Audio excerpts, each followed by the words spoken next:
मित्रहो नमस्कार. एका नवीन राजकीय व्हिडिओमध्ये तुम्हा सर्वांचं पुन्हा एकदा स्वागत.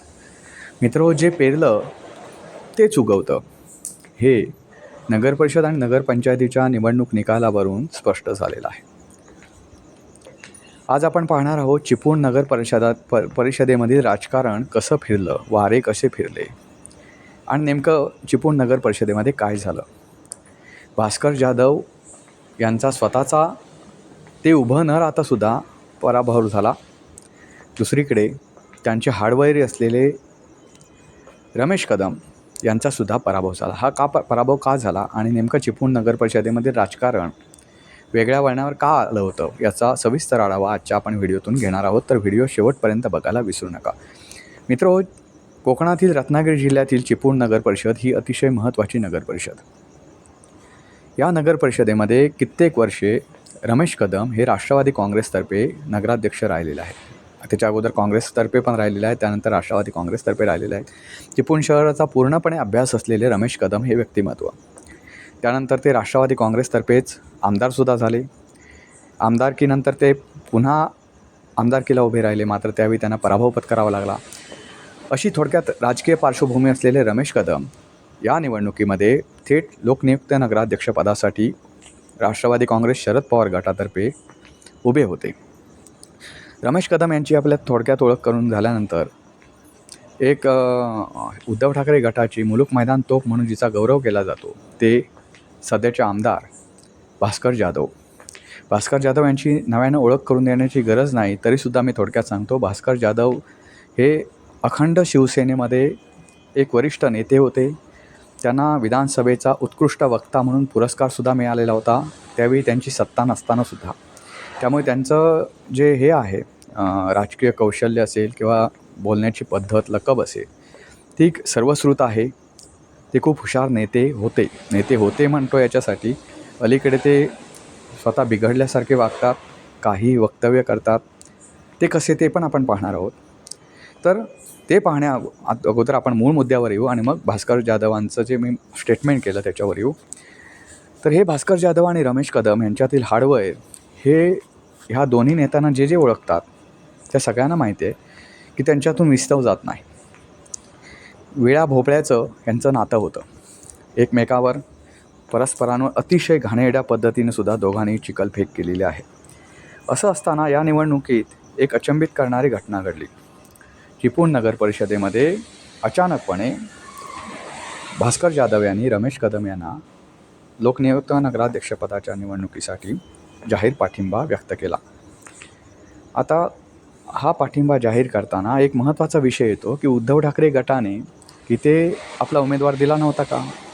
तर धक्कादायक गोष्ट म्हणजे इथे उद्धव ठाकरे गटाने उमेदवार दिला होता आणि भास्कर जाधव हे सुद्धा उद्धव ठाकरे गटाचेच आमदार आहेत.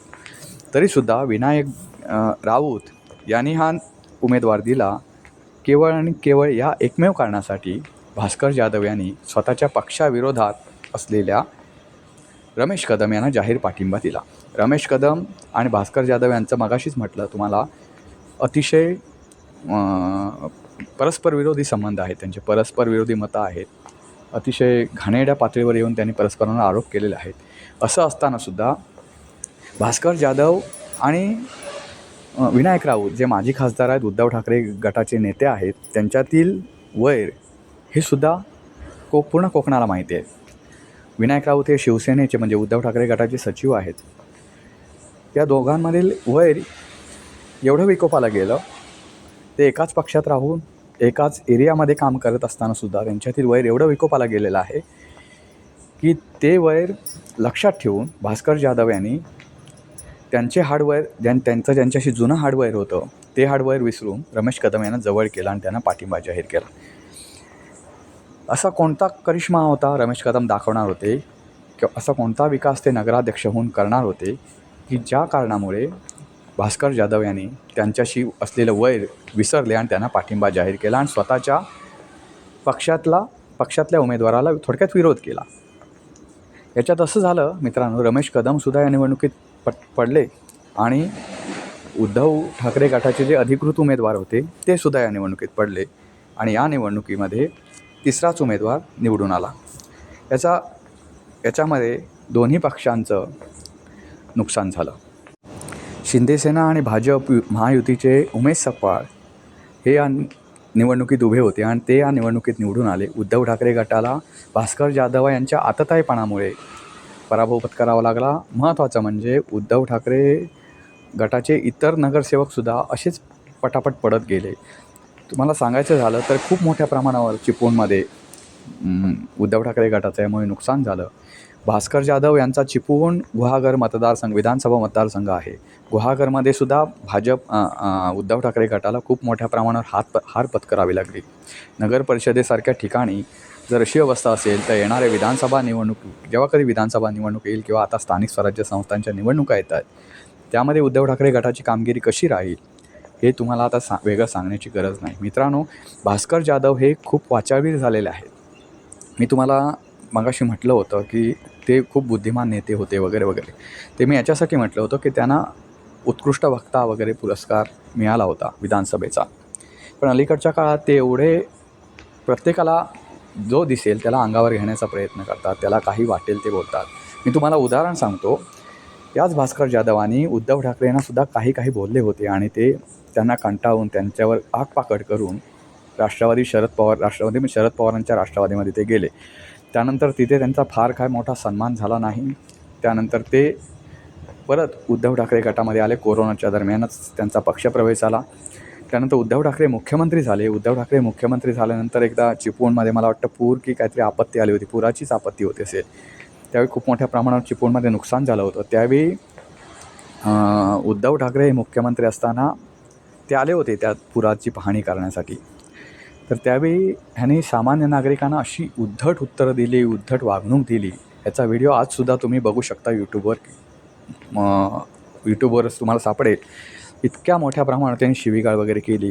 हे भास्कर जाधव यांचं जे वागणं आहे ते खूप खटकण्यासारखं आहे. त्यांना नेमकी कसली मस्ती आले तेच कळत नाही. मध्यंतरीच्या काळामध्ये भास्कर जाधव यांनी उगाचच काही कारण नसताना मराठा समाजाच्या एका मेळाव्यामध्ये ब्राह्मण समाजाला अतिशय घाणेरड्या पातळीवर टीका केली. ब्राह्मण पातळ यंत्रे असतात वगैरे वगैरे. त्यामुळे ते अक्षरशः सोशल मीडियावर मोठ्या प्रमाणावर ट्रोल केले गेले.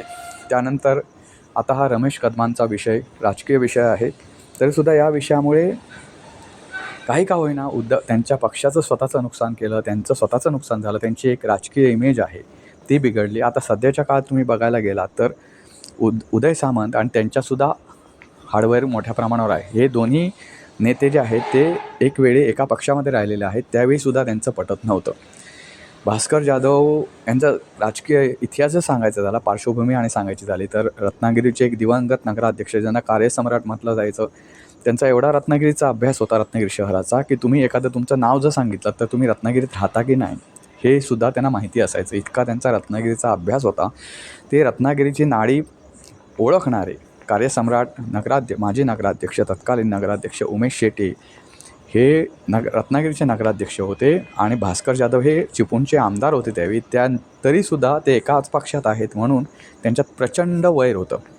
ते वैर पेपरमधूनसुद्धा पेपरबाजीसुद्धा करून दिसून यायचं, इतकं त्यांच्यामध्ये वैर होतं. हे सगळं करून भास्कर जाधव काय साध्य करतायत तेच कळत नाही. म्हणजे नारायण राणे जसं आता राजकीयदृष्ट्या थोडंफार म्हणतात आपण की त्यांची इमेज डागाळलेली आहे, तर त्याच पातळीवर आता भास्कर जाधव चाललेले आहेत असं म्हणायला लागेल. एका पक्षात राहून विनायक राऊत आणि त्यांच्या विरोधात आता भास्कर जाधव यांच्यामध्ये जी दुफळी आहे ती पुन्हा एकदा तुम्हाला या निवडणुकीच्या निमित्तानं दिसून आलेलं आहे. विनायक राऊत हे तसे पाहायला गेले तर त्यांचा चिपळूणची फार जवळचा काही संबंध येत नाही, तरीसुद्धा विनायक राऊत यांना ते अंगावर घेण्याचा प्रयत्न करतात. विनायक राऊत यांचा लोकसभा निवडणुकीत जो पराभव झाला त्याला भास्कर जाधव काही प्रमाणात जबाबदार होते असा विनायक राऊत यांनी आरोप केलेला होता. अक्षरशः पाडण्यासाठीच विनायक राऊत यांना पाडण्यासाठीच छुपा गोष्टी काही जे करणं म्हणतात ते भास्कर जाधवांनी केलं होतं. तरीसुद्धा उद्धव ठाकरे गटात आजही ते आहेत. मध्यंतरीच्या काळात अशी एक चर्चा होती की भास्कर जाधव हे भाजपमध्ये जातील, पण ती चर्चा फोल ठरली. पण भविष्यात जर ते भाजपमध्ये गेले तर तुम्हाला आश्चर्य वाटण्याचं काही गरज नाही, कारण मी तुम्हाला अगोदरच म्हटलं त्यांचं राजकीय एकेकाळी राजकीय वजन त्यांचं होतं. त्यांच्या बोलण्याला किंमत होती, त्यांच्या बोलण्याला टाळ्या पडायच्या. ते एक मुलूक मैदान तोफ होते. त्यांच्या बोलण्यात एक अभ्यासूपणा दिसायचा होता. पण ह्या सगळ्या गोष्टी आता लोप पावत चाललेल्या आहेत. आताचे जे भास्कर जाधव दिसत आहेत ते वेगळेच भास्कर जाधव आहेत. त्यामुळे ह्या गोष्टी जुन्या झाल्या. आताच्या गोष्टीवर सध्या जे उद्धव ठाकरे गटामध्ये मित्रांनो घडतं आहे, चिपळूणमध्ये जो भास्कर जाधव यांच्या आतताईपणामुळे उद्धव ठाकरे गटाला त्याची प्रचंड मोठी किंमत मोजावी लागली. या एकूणच राजकीय गोष्टींबद्दल तुम्हाला काय वाटतं? चिपळूणमध्ये झालेला पराभव हा नेमका कशामुळे झाला असं तुम्हाला वाटतं?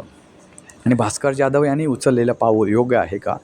याबाबत तुम्हाला काय वाटतं हे नक्की कळवा मित्रांनो. व्हिडिओला आवडला तर व्हिडिओला लाईक करा, शेअर करा, चॅनलला सबस्क्राईब करायला विसरू नका.